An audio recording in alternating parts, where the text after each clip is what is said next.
Sufism and the practices of Sufism not only changed my relationships, but really changed my life. I had always believed that my life was as the role model that I had since a young child, which was Mother Teresa. And I was going to be like her in every way that I could, help the sick, the downtrodden, and be an independent woman. And I never had any desire to get married. I watched all my friends get married, and I was bridesmaid at I can't tell you how many weddings of my friends. And marriage just didn't feel like it was in the cards for me, nor something that I really thought that I wanted.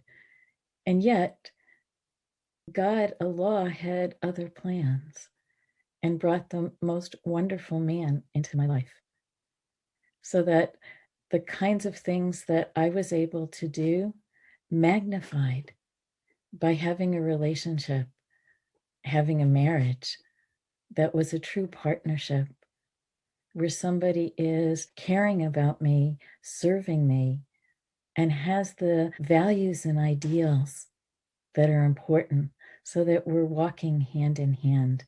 I remember once I asked our Sufi guide, well, if I've already made my journey to God, why do I need a man to go through that journey with? And in his wisdom, he said, well, you really don't, but it's an extra blessing that Allah has given you. And when he talked to me about my now husband, he talked about how beautiful it was to find somebody whose soul matches your soul, whose spirit wants to serve, whose family comes from a good family, who even on the outer, who we may be very different, but on the inner, we know how to give. So that was the first big transformation in my relationship. The second came with my mom.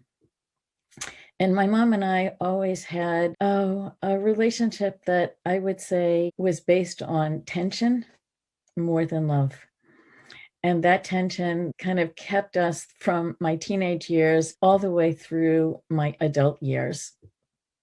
And she never quite understood me. And as I developed in the Sufi way and on this Sufi path, she was even more concerned about me because I grew up in a Jewish tradition.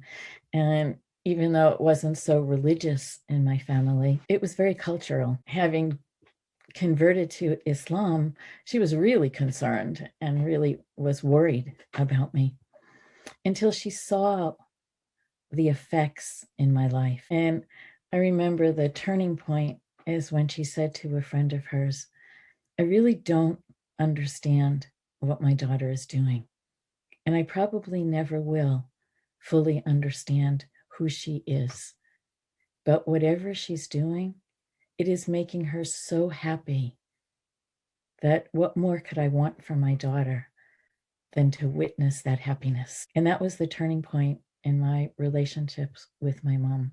And it was a very beautiful relationship after that, where we could really share and talk.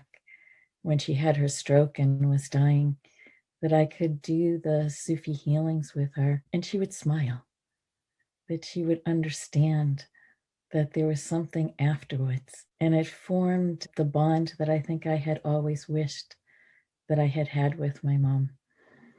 And that's just another way that this Sufi path has transformed my relationships.